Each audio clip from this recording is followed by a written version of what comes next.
This all started with a tip to Two Investigates. We were sent these photos of a septic tank truck that's unloading its cargo and dumping it into a neighborhood manhole. Alarmed, the tipster asked us to investigate. We questioned one of the company's workers who were dumping there. That was before we found out this is all legal.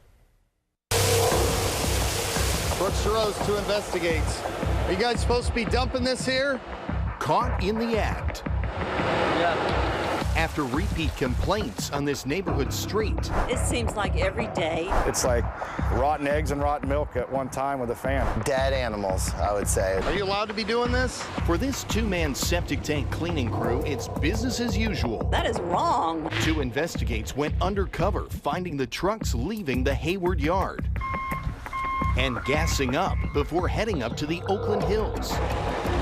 After working at this house, this crew heads to another job. It's a daily thing, guaranteed every day. Before coming here to Castro Valley, tipping their tank on Norbridge Avenue. Are you guys supposed to be dumping this in the sewer like this? Yeah. Why's that? It's part of where it goes. Is this legal? Yeah, it's legal. This manhole is part of Castro Valley Sanitary District. We show General Manager Roland Williams what we saw. That's a normal operation for a discharge of a septic tank. Wait, what? This is normal? I was blown away. No way this can be legal. While the sewer connects to the treatment plant, neighbors like Robert Henderson say his family is sick of the stench. While my kids are out here playing, while I'm out here doing things with my family, they're pumping thousands of gallons of raw sewage in the ground 10 feet away from me. So that is legal, they are allowed to be doing that? Yes. What would you say to people who are upset with the smell and don't like that happening in their backyard? Again, we, for that particular site, we hadn't heard any of those things. It's like, you know, a hot porta john on a summer day. It's not pleasant. Jason Wright says he's been complaining for years. Do you feel you fell on deaf ears? Oh, definitely. I got to wash around. Records show in 2015, Jason called several times about the reoccurring dumping, sloppy splashing, and a smelly mess. The company was issued a warning letter to clean up its act. It's deemed a sidewalk, not a dump site. But the sanitary district assigned this very manhole not to one, but two septic tank truck companies. Each of them paid $1,000 for a year-long permit and are charged 5 cents per gallon of whatever is dumped here. We usually just dump sewage. This program started in 2015 and last year brought in more than $20,000 for the sanitary district. Dumping is only supposed to happen Monday through Friday between 9 and 3. But neighbors say the trucks pull up anytime on any day. It's been on birthdays, mothers, you know, holidays. We host a lot of barbecues, and so it's unpleasant. And so your kids could be playing right here, and the truck pulls up right here. That's correct. Yeah, there they go. There goes the tank service. Next door, the Hendersons agree, not in my backyard. Whoever made it legal needs to change their thought process a little bit and possibly take another look at that. Can anyone just open a manhole and start dumping stuff in there? No, they definitely need a permit from us. Even with a permit, Two Investigates found other septic companies accused of potential problems. A different company was reported for spilling on that same street, and it's only a few dozen feet from a county spillway where stormwater flows right into the bay. So we walked right past it. Oh. And so it's just gross now. I think about my shoes. What did I have on? What did we wear that day? What did we touch? And, you know, it was terrible. Since we started asking questions, the Castro Valley Sanitary District sent this letter to the septic tank truck companies, complaining it's concerned by recent reports of possible spills, and it may have to take steps to enforce changes, which could include terminating permits. But some neighbors say it's too late. We start smelling it from the breeze that comes into the house right away. Does it make you want to move? I am moving. 280,000 cars and trucks. That's how many travel this bridge and through those tunnels every day to cross the bay. Two Investigates got a hold of the most recent inspection report, and it shows that vertical cracking on the lower deck tunnel walls is common. In fact, every 3 to 10 feet. Still, Caltrans maintains the structure is sound. A Saturday afternoon. I was very startled.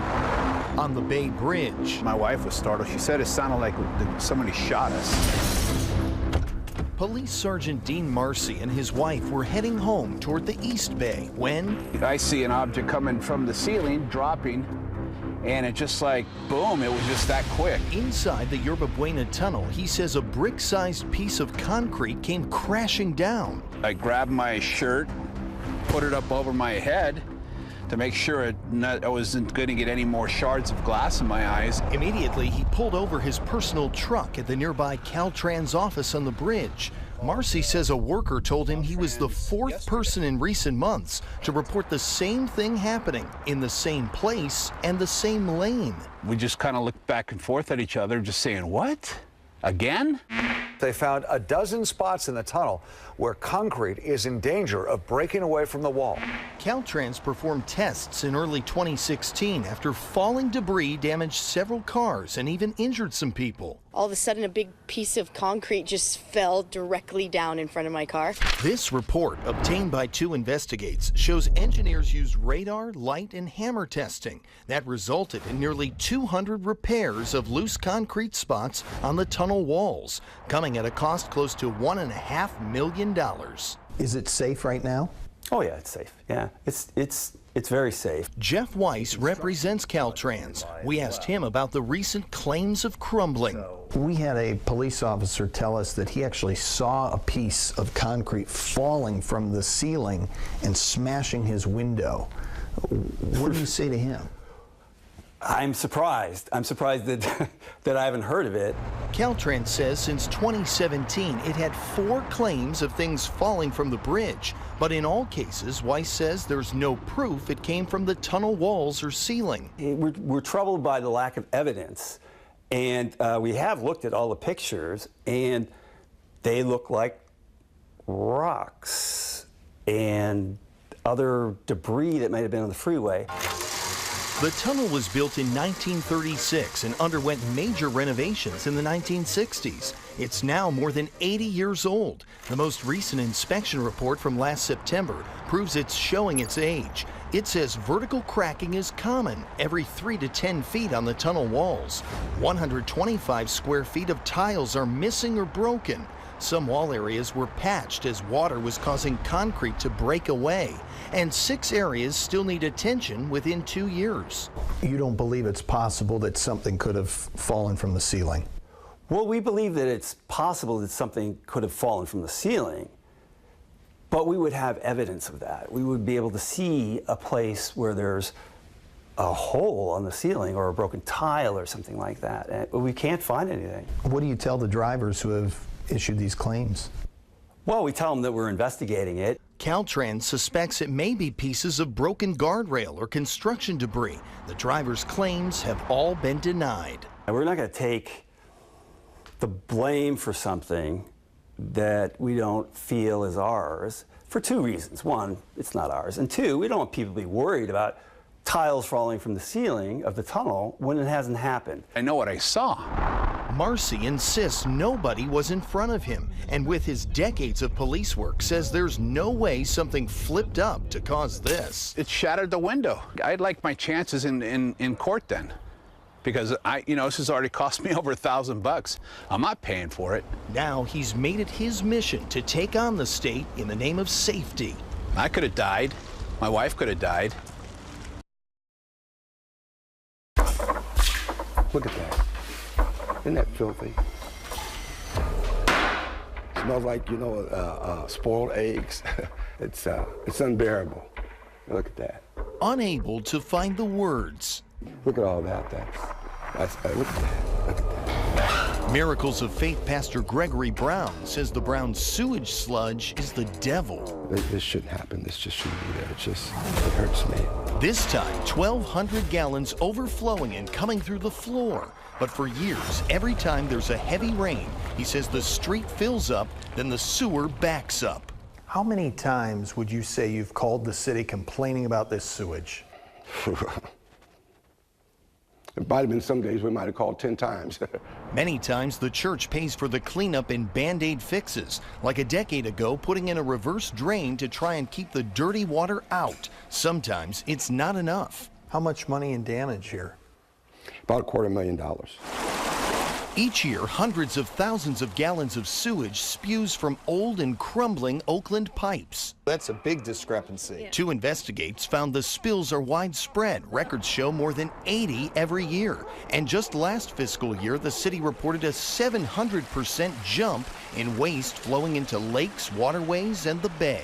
This double tanker truck holds 9,000 gallons, but last year in Oakland, 230,000 gallons of sewage spilled. That's enough to fill up 26 of these trucks. Last year, neighbors in the Glenview neighborhood saw toilet paper floating in Saucil Creek, where nearly 38,000 gallons spilled. On Harmon Avenue in East Oakland, records show blocked drains and sewers caused 30,000 gallons to back up. And at nearby Delac Market, another clogged line forced 94,000 gallons of raw sewage to cover the streets. See a lot of pieces in the sidewalk come out from the sewage. Oakland and many other cities were sued by the EPA for not maintaining the sewage systems. In a settlement, the city agreed to play catch-up, replacing 13 miles of pipe every year and spending millions to do it.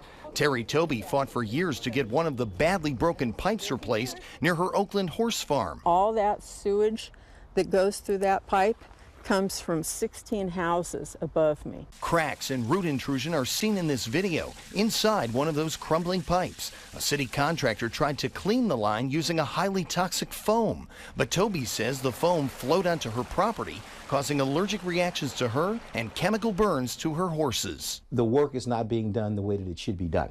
Lauren Little, the former supervisor of the sanitary sewer department, says repairs should have been done less than a year after it was discovered. He says that never happened, all while residents are charged service fees to maintain the aging sewer lines. The City of Oakland sewer service fees are over $50 million a year.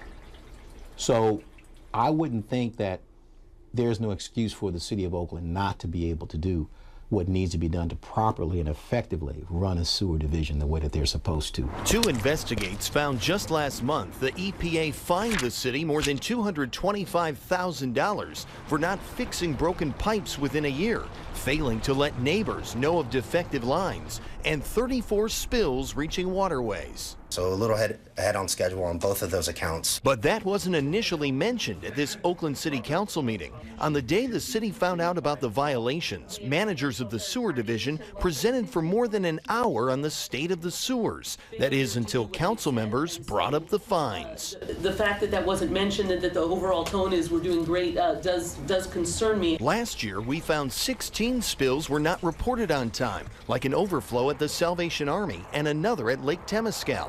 That's where 4 major spills happened. Lake Merritt takes on wastewater too. In March, it was more than 2,200 gallons flowing when a pipe burst. That's not all. People are walking through this. It's going down the street. That's disgusting. Finger pointing has Lisa Gimpaole upset. She lives off 19th Avenue and her street is falling apart. The city and East Bay Mud continually blame one another, all while the stinky stuff sits. Two investigates repeatedly went back week after week. One day the spill appeared bright green, no workers seen. Fix it. Which brings us back to that council meeting. Good afternoon. Speaking up during public comment.